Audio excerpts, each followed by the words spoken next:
মা বোনরা বসে আছে তো নাকি? আছে।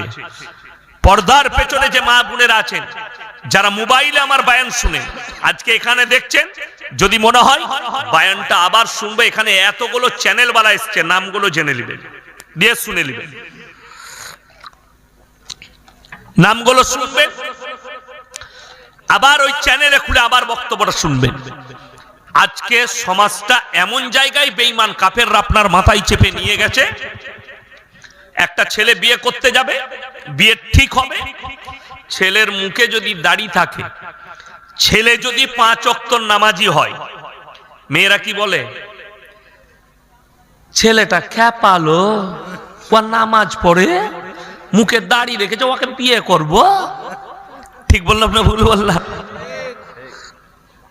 কেমন ছেলেকে করবে?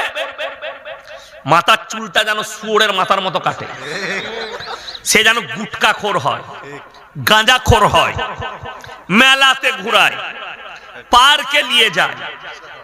হে আমার মা, আজকে আমাদের সমাজের যে ছেলেটা গাঁজা খায়, বিড়ি খায়, মদ খায়, শুয়োরের মাথার মতো চুল কাটে, এরা তাদেরকে বলে স্মার্ট।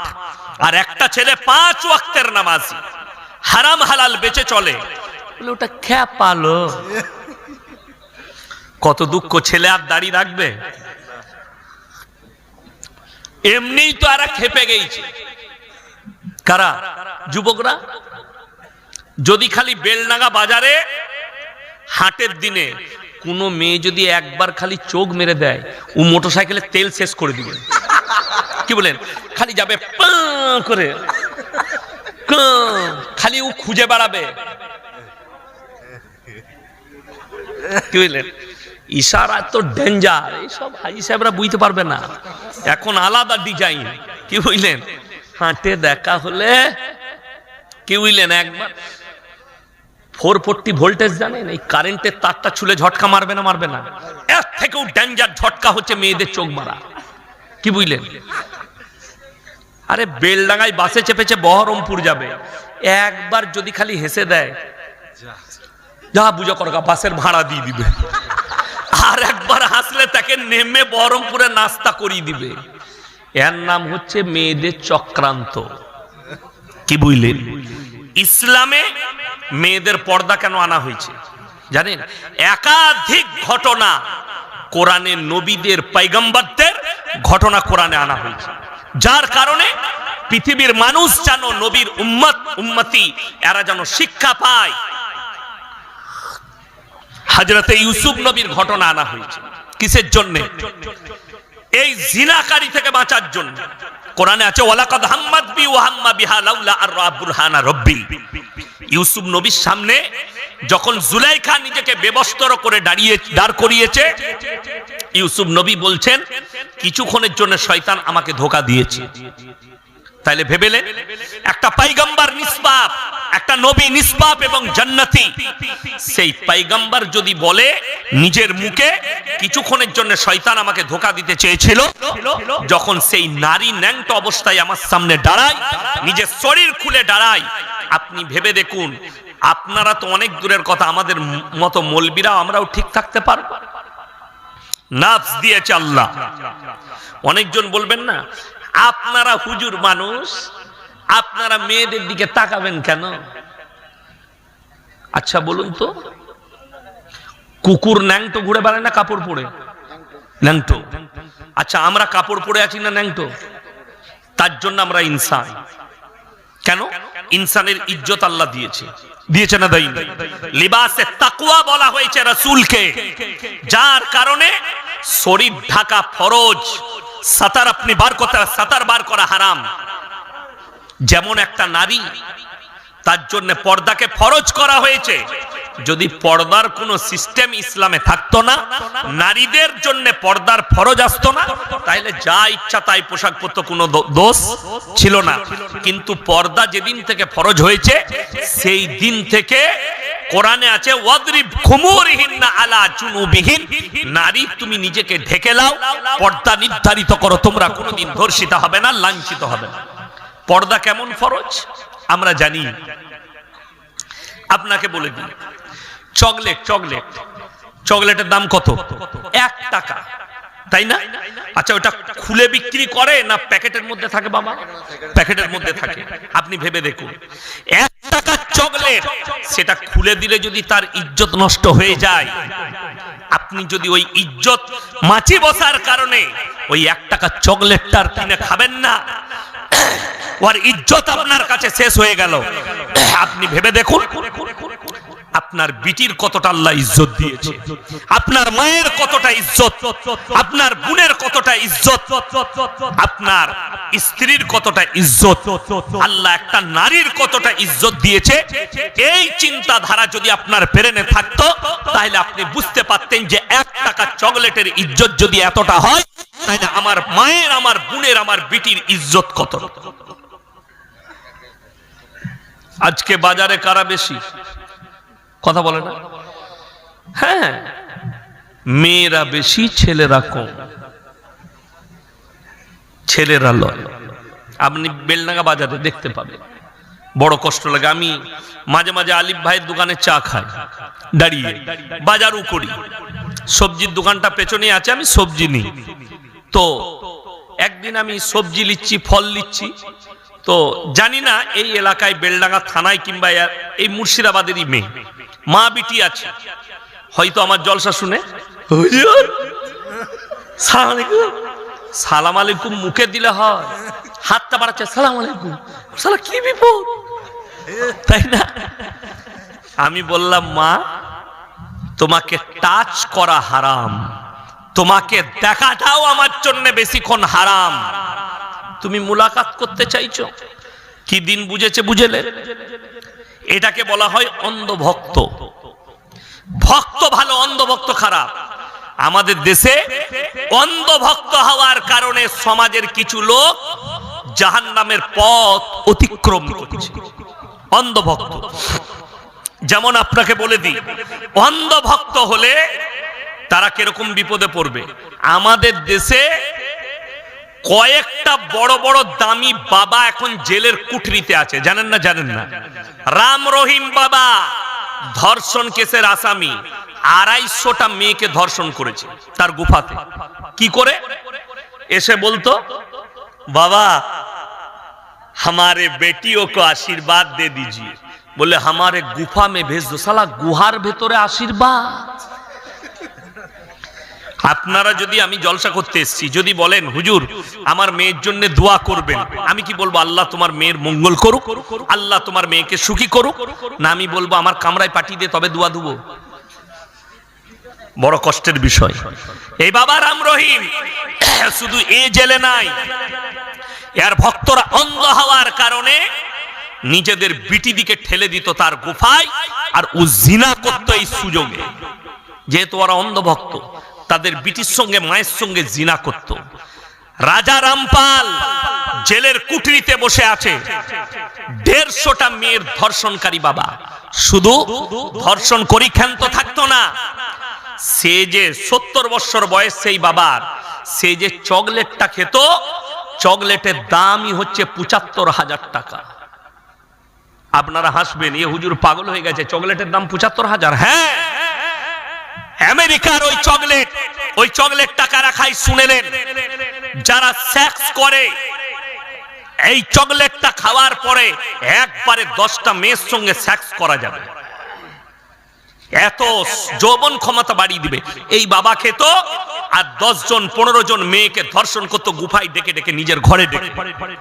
আমাদের দেশে, আমাদের সমাজে কিছু কানা দাজ্জাল পীর বেরিয়েছে, বলছে তোর মাকে ডেকে দে, বোনকে ডেকে দে, আমাদের পার্টি। আমাদের বর্ধমানে আছে, বীরভূমে আছে।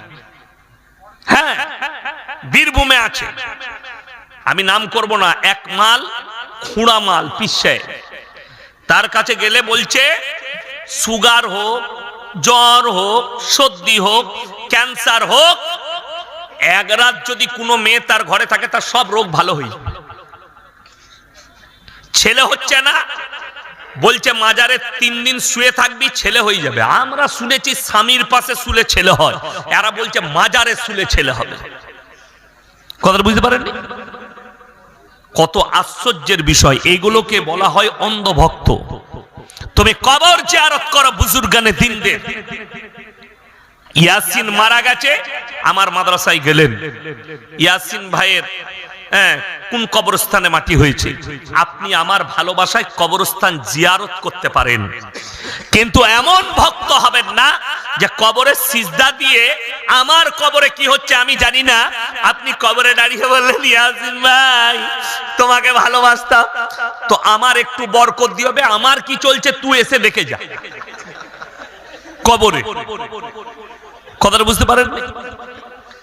আমার কবরে কি হচ্ছে আমি নিজে জানি না, আর ও বাইরে থেকে বলছে। আমাদের দেশে অসুবিধা কি জানেন, আমার আব্বার বয়স হয়েছে 80 বছর, কত বললাম 80, এখন লোকে দাওয়াত দিয়ে নিয়ে গেলে ধরে ধরে স্টেজে চাপাচ্ছে, বেচারা 40 মিনিট 1 ঘন্টা বলছে। এখন আমার আব্বার শক্তি নাই, ঠিক বললাম না ভুল বললাম? এইরকম কিছু পীর আছে, কানা দাজ্জাল, হারামখোর, খাটে শুয়ে আছে, পানি খেতে পারে না,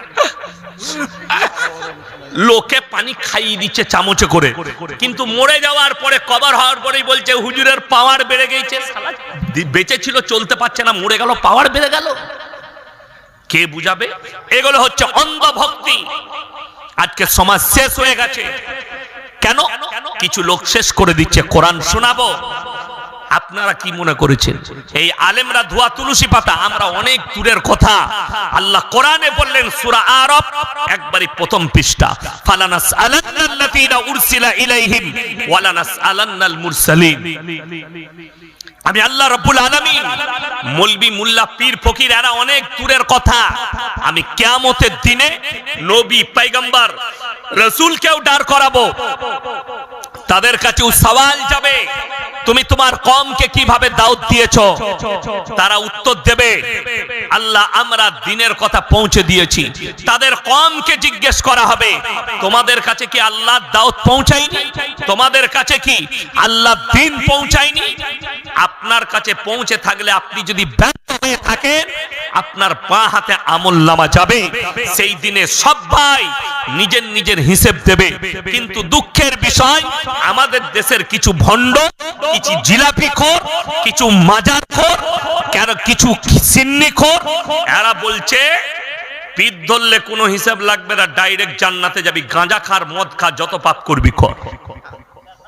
আপনাদের মুর্শিদাবাদই আছে, হ্যাঁ মুর্শিদাবাদই আছে। এই কারণে কিছু লোক মদ উঠাচ্ছে না, গাঁজা উঠাচ্ছে না, পাপ উঠাচ্ছে না। সে জানে আমার কানা দাজ্জাল হুজুর আছে, আমি যাই পাপ করি জান্নাতে যাই। চিমটি বাবার নাম শুনেছেন? এই বেলডাঙ্গার লোক চিমটি বাবা কোথায়? আমার বর্ধমান জেলা। আমি জায়গার নাম করব না, এমনি তো গাল খাচ্ছি, কি বুঝলেন? এই চিমটি বাবার যখন ছাড়বে, তার যারা মুরিদ আছে খালি ফেসবুকে দেখে নেবেন গালগুলো কেমন দিবে।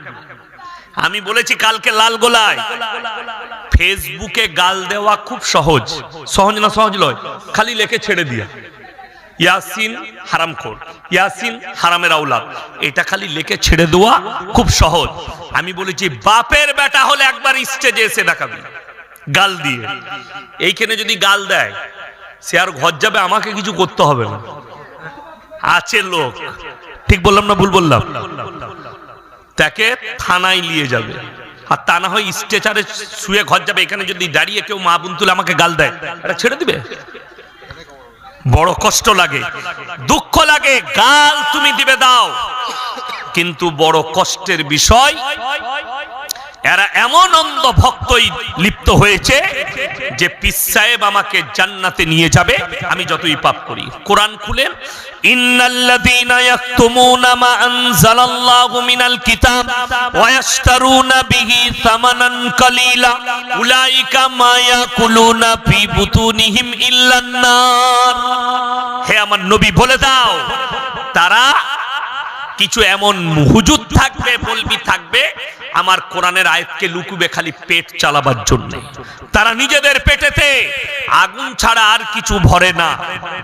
আজকে কষ্ট লাগে, দুঃখ লাগে, বেদনা লাগে এই সমাজের প্রতি।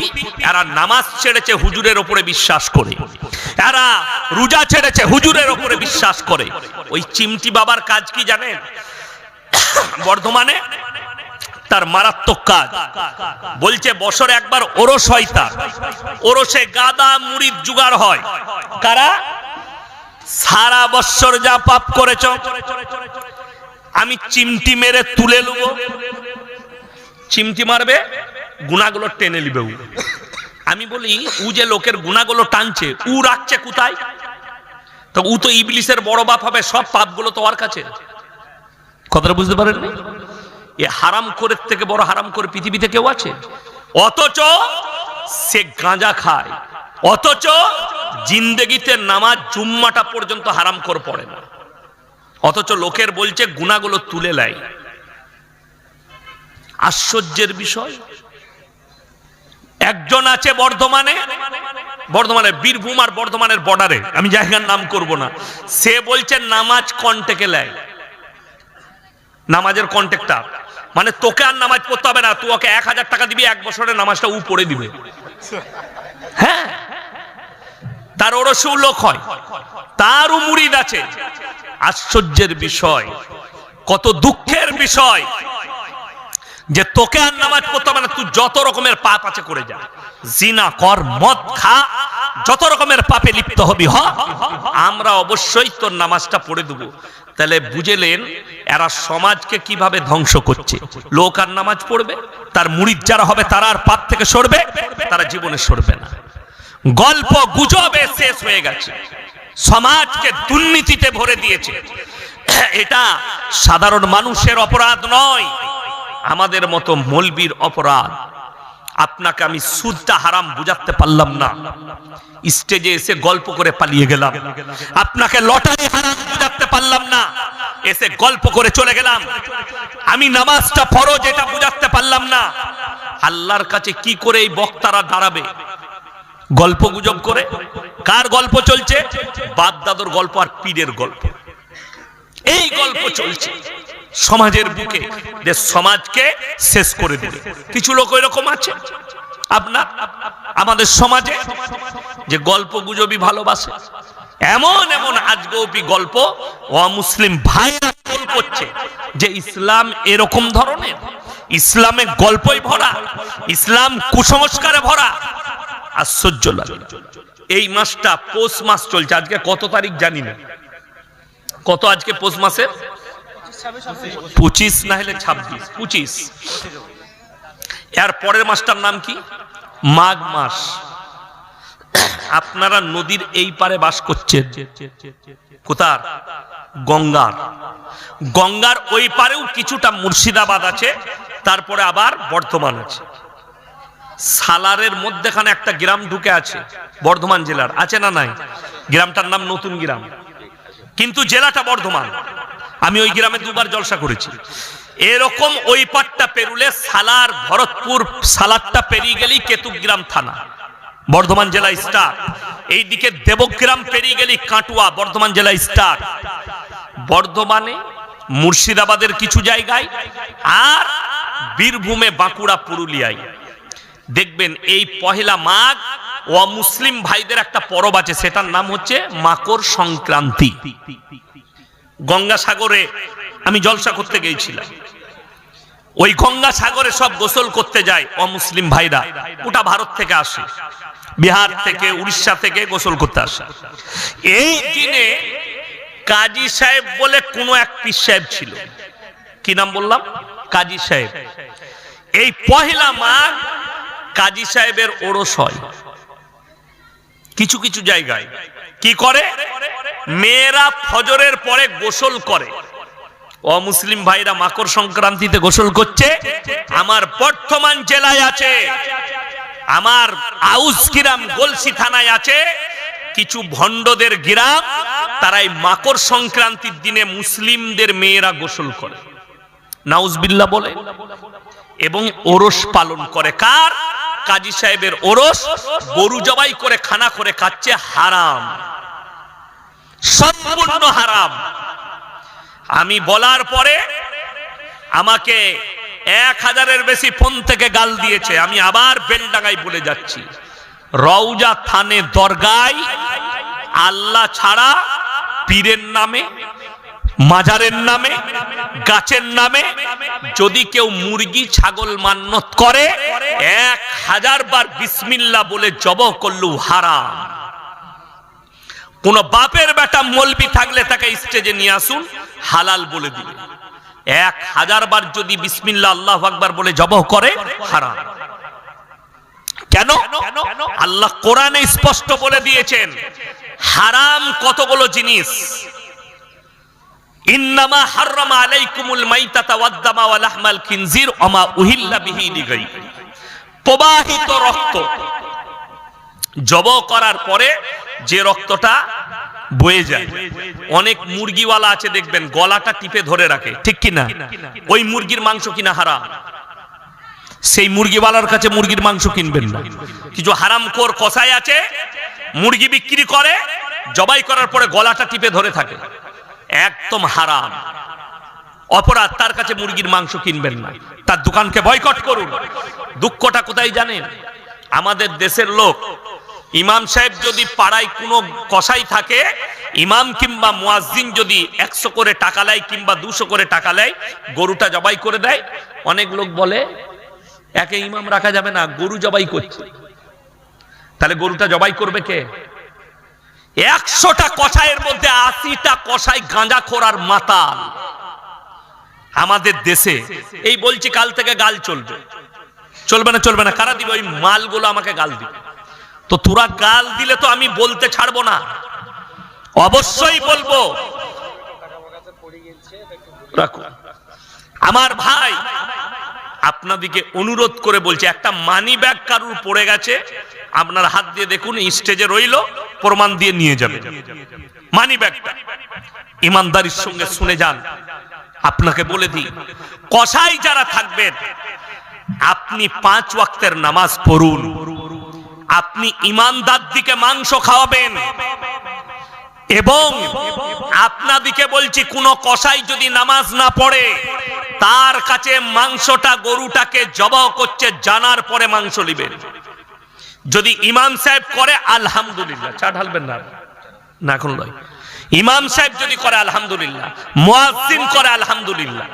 আমার গ্রামে সিস্টেম আছে, হয় মাদ্রাসার শিক্ষকরা জবাহ করে, নাহলে মুয়াজ্জিন করবে, নাহলে কোনো নামাজি ব্যক্তিকে জবাই করতে হবে, তবে তার মাংস নেয়, নাহলে তার মাংস বিক্রি হবে। এইটা আমাদের সমাজে শুনেলেন, যে মুরগিটা জবাই করা হলো, গরুটা, তার প্রবাহিত রক্ত, তার যে রক্তটা গড়িয়ে যাচ্ছে, এটা খাওয়া কি হারাম। মরে যাওয়া মাংস, মরে যাওয়া জন্তু প্রাণীর মাংস, মরে যাওয়া মাছ নয়। মরা মাছ খাওয়া জায়েজ আছে। অনেকে বলবেন যে মরা গরুটা খাওয়া জায়েজ নাই, মাছটা কেন জায়েজ আছে? এর মধ্যে কোরআন হাদিসের দলিল আছে।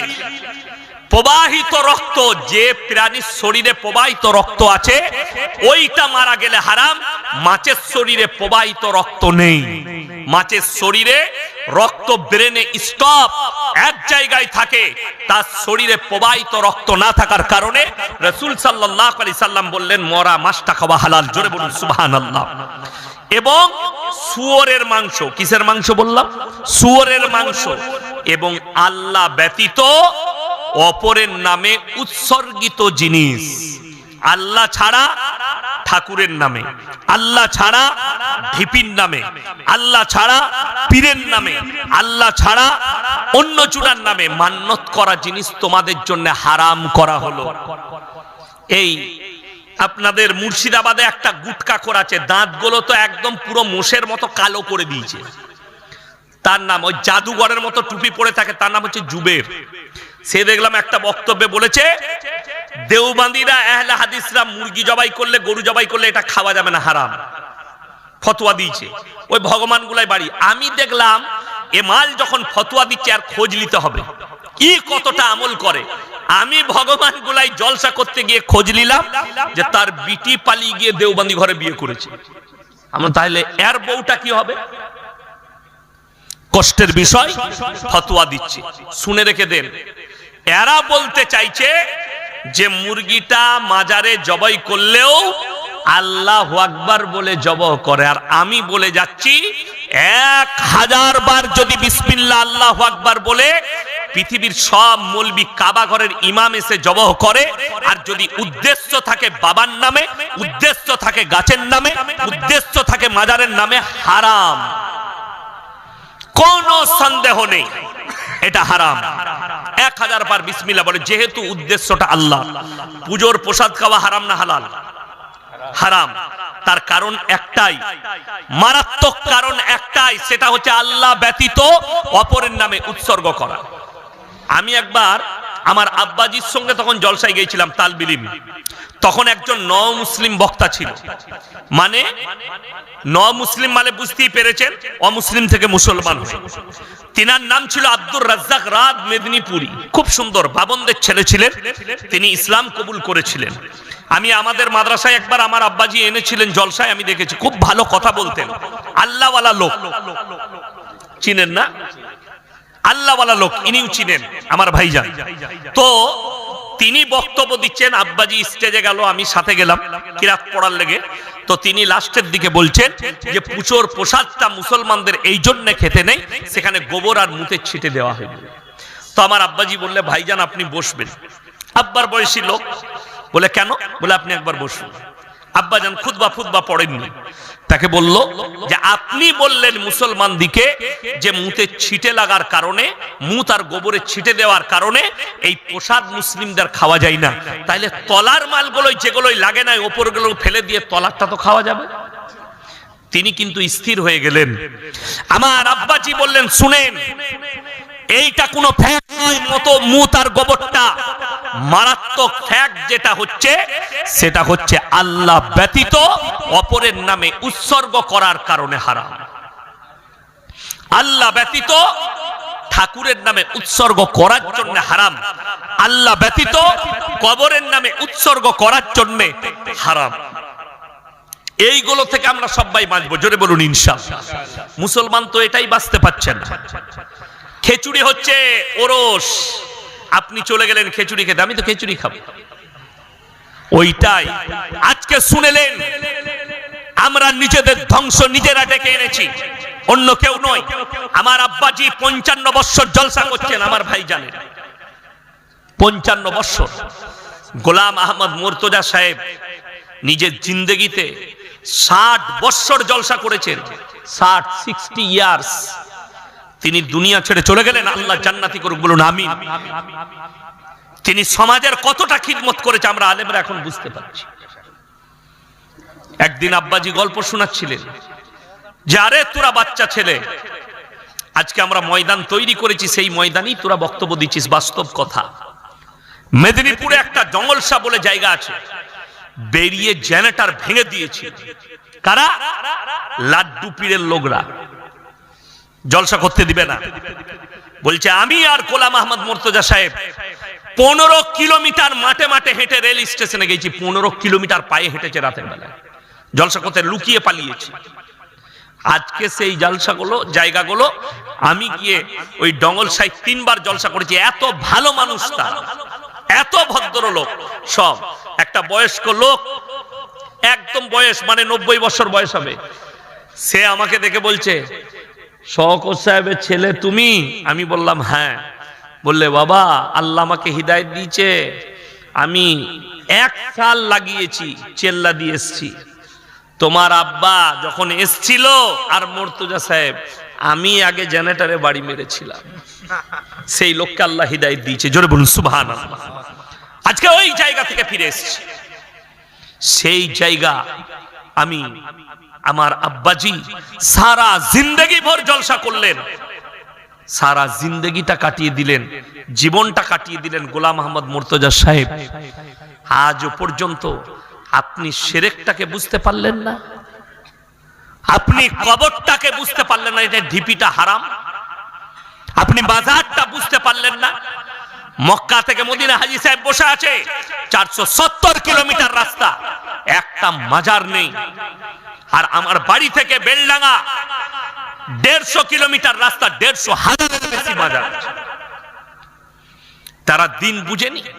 আমি এক্ষুনি শুনালাম, ওহুদের প্রান্তরে 70 জন সাহাবী শুয়ে আছেন, একটা মাজার নেই, কবর।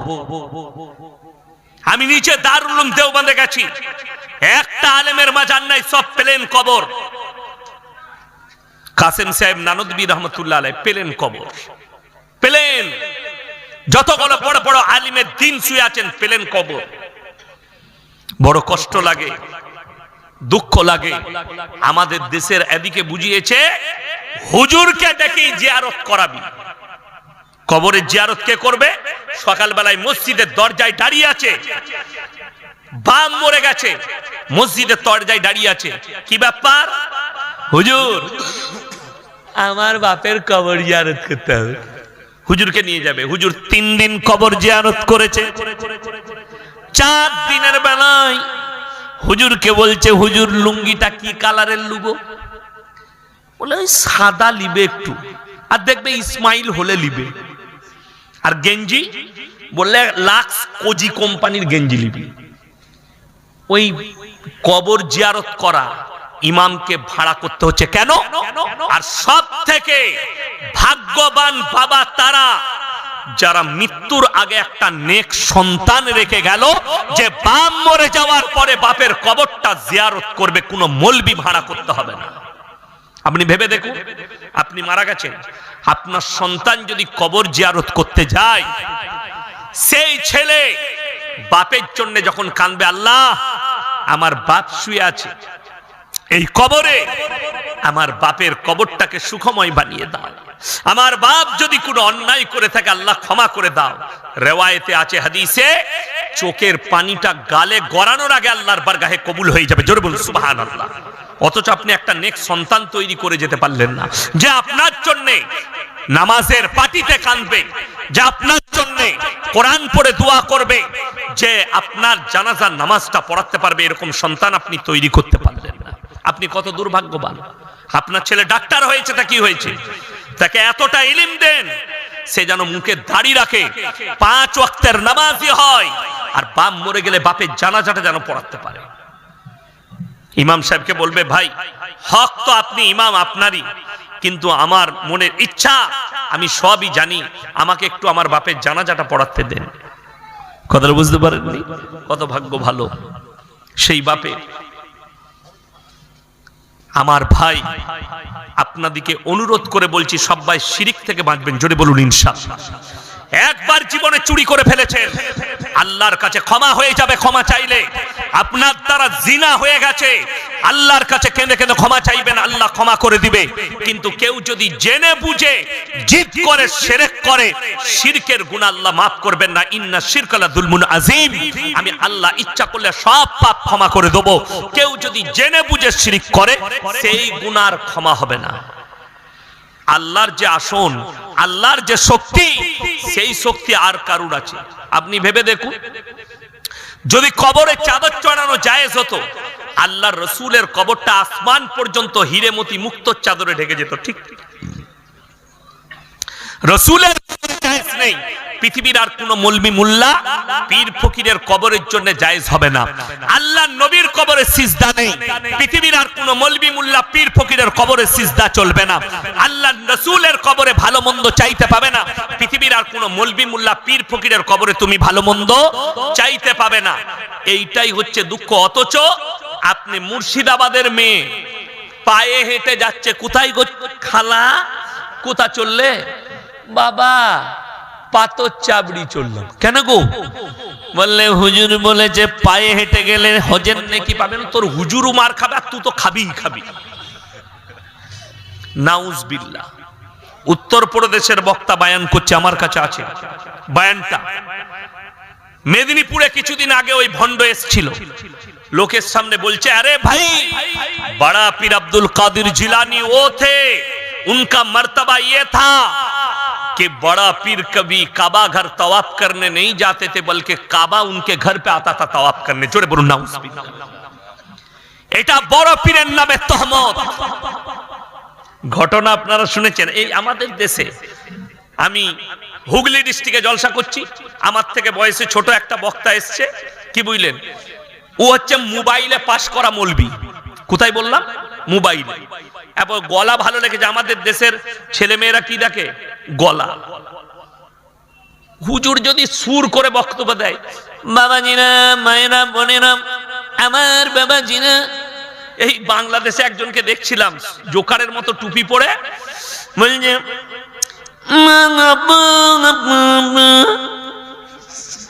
বাবাজি এমন এই আস্ত পাগল গরু গাধা। আচ্ছা, আমাদের দেশে বড় বড় আকাবির, আমার আব্বা যদি আসেন তো আপনাদিকে বলবেন বুজুর্গ আলেম ভাই সবাই আমার সঙ্গে একবার সবাই বলুন তো লা ইলাহা ইল্লাল্লাহ, সবাই বলুন। কই কেউ লাম মেরে স্টেজে এলো না তো? এলো? কিন্তু বাংলাদেশের সিস্টেম আলাদা। হুজুর যদি বলে লা ইলাহা ইল্লাল্লাহ, মাল একদম স্টেজের উপরে। দেখেনি বাংলাদেশে একজনের দেখছি আন্ডার প্যান্ট বেরিয়ে গেছে হুজুরের ঘাড়ে। খালা এরকম জিকির আমাদের দেশে নাই, আছে কিন্তু বাংলাদেশে পাবেন। এত ডিজাইন কোন দেশে নাই যতটা বাংলাদেশে আছে, এত ডিজাইন। আবার এক হারামখোরকে দেখলাম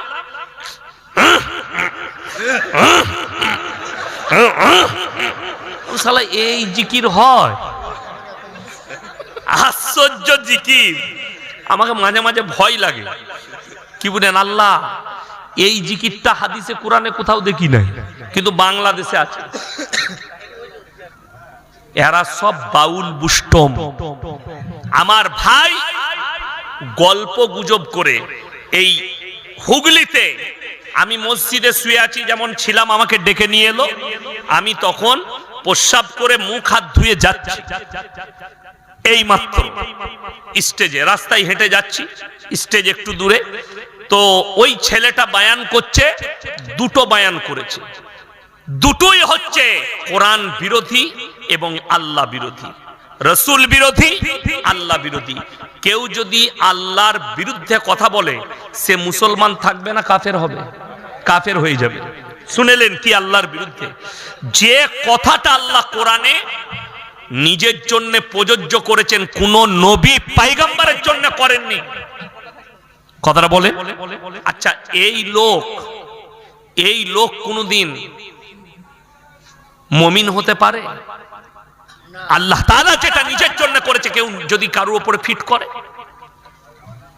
কথাটা শুনেলেন কি বলছে? আমার বাবাজিরা, মায়েরা, বোনেরা, আর যদি সুর করে বলে, মেয়েরা বলে কি গলালো, বলে বুঝলি কিলো, বুঝে নাই কিচ্ছু, খালি হুজুরের গলাটা ভালো এটা বুঝতে পেরেছে। আর আমাদের দেশে তো সুরে জলসা শেষ, সুর করে সুরেতে জলসা শেষ, বুঝলি কি, হুজুর বুঝিনি কিছু, হুজুরের খালি গলাটা ভালো ছিল। কি বায়ান করছে আমার ভাইয়েরা, আমার বাবাজিরা, মায়েরা, বোনেরা? বড় পীর আব্দুল কাদের জিলানী এত বড় পীর ছিলেন, এত বড় পীর ছিলেন, এত বড় পীর ছিলেন। গোটা পৃথিবীর যতগুলো সমুদ্র আছে, নদী আছে, যত পানি আছে আমার বাবাজিরা, সব পানিগুলো যদি কালি করে দেওয়া হয়, আর গাছগুলো যদি কলম করে দেওয়া হয়, আর পৃথিবীর মানুষ যদি বড় পীরের প্রশংসা লিখতে শুরু করে, আমার বাবাজিরা সমস্ত পানি শেষ হবে, কিন্তু বড় পীরের প্রশংসা লিখে শেষ করতে পারবে না। জোরে বলুন নাউজুবিল্লাহ। এটা কোরআন বিরোধী কিনা আমি প্রমাণ দিচ্ছি, আমাকে গাল দিবার আগে কোরআনটা শুনবেন। সূরা কাহাফ, কোন সূরা বললাম? সূরা কাহাফ, একবারই শেষ আয়াতের আগের আয়াত। কুল লাউ কানাল বাহরু মিদাদাল লিকালিমাতি রাব্বি লানাফিদাল বাহরু ক্বাবলা আন তানফাদা কালিমাতু রাব্বি ওয়ালাউ জিনা বিমিথলিহি মাদাদা। হে আমার বিশ্বনবী, পৃথিবীর মানুষকে বলে দাও, গোটা পৃথিবীর যতগুলো সমুদ্র আছে সব পানিগুলো যদি কালি করে দিই, আর পৃথিবীর মানুষ যদি আল্লাহর প্রশংসা লিখতে শুরু করে, পানিগুলো সব শেষ হবে। আবার আমি অতটাই পানি দেব, অতটাই কালি দেব, সেই পানিগুলো শেষ হবে, কিন্তু কিয়ামত পর্যন্ত আমার আল্লাহর প্রশংসা লেখে শেষ করতে পারবে না। জোরে বলুন সুবহানাল্লাহ। আল্লাহ এটা কার জন্য বললেন? নবীর জন্য নয়, শুধুমাত্র আল্লাহ নিজের জন্য প্রযোজ্য করলেন, আল্লাহ নিজের প্রশংসা করলেন। বাকি পৃথিবীর কোন ব্যক্তি নিজের প্রশংসা করার যোগ্যতা রাখে না, একমাত্র আল্লাহ রাব্বুল আলামিন রাখে। এই মূর্খ বক্তা, গাঁজাখোর বক্তা, সিন্নিখোর বক্তা, গুটকাখোর বক্তা, জিলাপিখোর বক্তা, ওই জায়গাটা, ওই কোরআনের আয়াতটা বড় পীরের নামে ফিট করছে। আজকে যদি বড় পীর আব্দুল কাদের জিলানী রহমতুল্লাহ আলাইহি জীবিত থাকতো, এই হারামখোর গুলোকে কাফের ফতোয়া দিত। আরো ঘটনা শুনেলেন বাবাজিরা, একজন ব্যক্তি বিয়ে করেছেন। বিয়েটা কাকে করেছেন? একজন হাফিজে কোরআনকে। এই আয়েশা সিদ্দিকায় হাফিজে কোরআন তৈরি হয় না, হয় না? মেয়েরা হয়। কত মেয়ে পড়াশোনা করছে। কি বলছে? একজন হাফিজে কোরআনকে সাধারণ লোক বিবাহ করল। যখন বাসর রাতে গেছে, তখন তার স্ত্রী বললেন, তুমি আমাকে কেমন করে স্পর্শ করবে, যেহেতু আমি হাফিজে কোরআন, আমার মধ্যে কোরআন আছে, তুমি আমার উপরে কি করে চাপবে? এখন মায়েরা শুনছে, নাহলে ও হারামখোরকে আমি উত্তর দিতাম একটা কথাটা বলে। আমাদের মধ্যে ইলম আছে না নাই? কথা বলে না? আমিও হাফিজে কোরআন, আমার বিবি কিন্তু সাধারণ মেয়ে, হাফিজে কোরআন নয়, তো তাকে আমি বুকে চাপিয়ে আদর করতে পাবো না? তাহলে কি করে চাপবে? সে হাফিজুল লয় তো। এই হারামখোর বলছে হাফিজে কোরআন নয় বলে, বউ বলছে তুমি আমার উপরে চাপতে পাবে না। এই হারামখোর গুটকাখোর দিকে মারার লোক না। কি করতে হবে তাহলে? বললেন এই ব্যক্তি বড় পীরের কাছে গেলেন, আর বড় পীরকে বললেন, বাবা আমি তো হাফিজে কোরআন নই, আমার বউ হচ্ছে হাফিজে কোরআন, তাই আমি আমার বউয়ের উপরে কি করে চাপবো? তাই আমি হাফিজে কোরআন কি করে হব? বড় পীর বললে, বাবা চিন্তা নেই, ফজরের নামাজটা তুমি আমার পেছনে পড়বে। সেই ব্যক্তি ফজরের নামাজ পড়েছে, বড় পীরের ডান দিকে বসেছিলেন, ডান দিকে বড় পীর নামাজ পড়িয়ে সালাম ফিরেছেন, আবার বাঁ দিকে ফিরেছেন। বলছে ডান দিকে যারা ছিল তারা সবাই হাফেজ হয়ে গেছে, ওই মালকটাও হাফেজ হয়ে গেছে, যা বুঝে করকা। পেলি কোথায়? আমি বললাম ঘটনা পেলে কোথায়? হুজুর শুনেছি। আপনি তুই শোনা মৌলবি, পড়া মৌলবি লস। কিতাব পড়া মৌলবি হলে এই ধরনের গুটকা করেই। একটা চাল আদায়কারী আছে আপনাদের মুর্শিদাবাদে, তার নামটা কি? চুচকোপাড়া তাহের না কি নাম? চাল আদায় করতো, দিয়ে এখন বক্তা হয়েছে। তাহের রিজবি বলে না, গুনাহ হবে। এই যতগুলো আছে না জিলাপি খোর, এই ঘটনাগুলো বলছে ও মুসলিমরা হাসছে আমাদের ওপরে, টোল করছে। যে আশ্চর্যের বিষয়, একটা বাচ্চা 1 বছর লাগে, 6 মাস লাগে কোরআনে হাফেজ হতে। ভেবে দেখুন। আচ্ছা বলুন, রসুলের মর্যাদা বেশি না এর বড় পীরের মর্যাদা বেশি? তাড়াতাড়ি বলুন। রসুলের মর্যাদা বেশি। গোটা পৃথিবীর মৌলবিকে আমি চ্যালেঞ্জ দিলাম, ভারতবর্ষের আলেম দিকে, এই গুটকাখোরের মৌলবি হোক, আহলে হাদিস হোক, আর দেওবন্দি মৌলবি হোক, আর ফুরফুরার মৌলবি হোক, একটা যদি আমাকে হাদিস বার করে দেখাতে পারে, একটা যায়িফ হাদিস দেখাতে পারে যে রসুলের পেছনে অমুক সাহাবীরা নামাজ পড়েছেন, সালাম ফিরা মাত্র তারা হাফেজ হয়ে গেছে, একটাও নাই। অথচ এই গুটকাখোরকে বুঝাবে কে? গল্প দিয়ে ভরে দিয়েছে। এটা বড় পীরের নামে তহমত, মিথ্যা বানানো গল্প। আর ইসলাম টিকে আছে সত্যর উপরে, ঠিক কিনা কথা বলে? শুধু এই গল্প নয় বাবাজিরা, বড় পীর আব্দুল কাদের জিলানী খানা খেতে বসেছেন, দেশি মুরগি দিয়ে ভাত খাচ্ছেন। বাবাজিরা আজকে আমাদেরকে কি দিয়ে ভাত দিল? দেশি মুরগি। বড় পীর খাচ্ছেন, হাড্ডিগুলো একদিকে রাখছেন। তেনার মুরিদ বললে, বাবা আপনি যে হাড্ডিগুলো খেয়ে রাখছেন এটা কিসের জন্য? বড় পীর বললে, বাবা চিন্তা করো না, আমি যে হাড্ডিগুলো খাচ্ছি, এই মুরগির মাংসের হাড্ডিগুলো রাখছি, আমি বড় পীর খাবার পরে এই মুরগিটাকে পুনরায় আবার জীবিত করার ক্ষমতা আমি বড় পীর রাখি। জোরে বলুন নাউজুবিল্লাহ। এই বক্তব্য চলছে, আর হাসছে অমুসলিম ভাইরা, টোল করছে যে ইসলামটা গল্পে ভরা, অথচ এটা ইসলামই নয়। রাসূল আকরাম সাল্লাল্লাহু আলাইহি ওয়াসাল্লামের জীবনে এরকম ঘটনা ঘটেনি যে নবীজি দুম্বা মাংস খেয়েছেন, দুম্বা জীবিত হয়ে গেছে। নবীজি বকরি খেয়েছেন, বকরি জিন্দা করে দিয়েছেন। একটাও দলিল নেই হাদিসে, অথচ হারামখোর বড় পীরের নামে তহমত লাগাচ্ছে। আমি চ্যালেঞ্জ ছুড়ে বললাম, পৃথিবীর যতগুলো গুটকাখোর আর জিলাপি হুজুর আছে, একটা যদি খাজা বাবার প্রমাণ নিয়ে আসতে পারে যে খাজা মঈনুদ্দিন চিশতি বলেছেন আমি মরে যাওয়ার পরে যতগুলো আমি মরে যাওয়ার পরে ভারতের মানুষরা শোনো, আমার কবরে সিজদা দেবে, আমার কবরে চাদর চড়াবে, আমার কবরে চিন্নি দেবে, আমার কবরে মুরগি নিয়ে এসে মান্নত করবে। একটা যদি লেখা খাজা বাবার দেখাতে পারে, আমি জীবনে আর সমাজের বুকে মুখ দেখাবো না, বক্তব্য দেবো না, আমি মাদ্রাসায় ক্লাস করবো। এটা আমার চ্যালেঞ্জ। কিন্তু আমি বলে যাচ্ছি, বেলডাঙ্গার মানুষ, নিজেরা শিরক থেকে বাঁচুন। সকলে জোরে বলুন ইনশাআল্লাহ। নিজেরা শিরক থেকে বাঁচুন। আমার ভাই কি প্রশ্ন আছে? ভণ্ড পীর সাদিকুর রহমান বলেছে, মিজানুর রহমান আজহারির যে গলা কেটে আনতে পারবে তাকে 10 লক্ষ টাকা পুরস্কার দেওয়া হবে।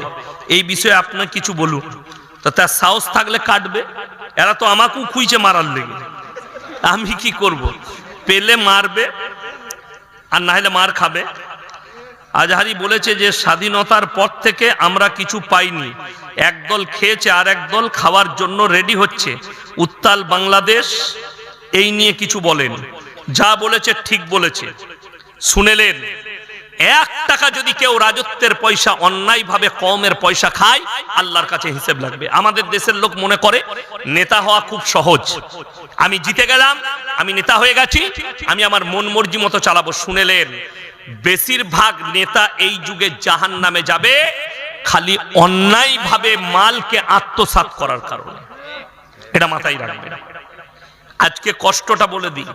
বেলডাঙ্গা বাজারে একটা ছেলে পকেট থেকে 10 টাকা চুরি করেছে, তাকে গাছে বেঁধে পিটালো। বলে কেন? বলে এই বাচ্চাটা চুরি করেছে। তাকে বেঁধে হাঁটেতে পিটাচ্ছে, এই বাচ্চাটা চুরি করেছে, চোর। অথচ যারা কওমের লাখ লাখ টাকা মেরে নিচ্ছে তাদেরকে স্টেজে নিয়ে এসে আপনি গলায় মালা পরিয়ে বলছেন এটা সমাজসেবী। আমি বললি খারাপ মলবি, বড় কষ্ট লাগে। সব থেকে দুঃখ, এই মুর্শিদাবাদ মালদা জেলায় দিনাজপুরে স্টেজে আলেমরা বক্তব্য দিচ্ছে, নেতাদিকে ডেকে নিয়ে এসে বক্তাকে বলছে আপনি চুপ করুন, উনি দুটো কথা বলবে। এটা কিয়ামতের আলামত। রাসূলের হাদিসে আছে, যখন আলেমদিকে বেইজ্জতি করা হবে তখন জেনে রেখে দিবে ইলমের থেকে আগে বড় বড় আলেমদিকে আল্লাহ তুলে নেবেন।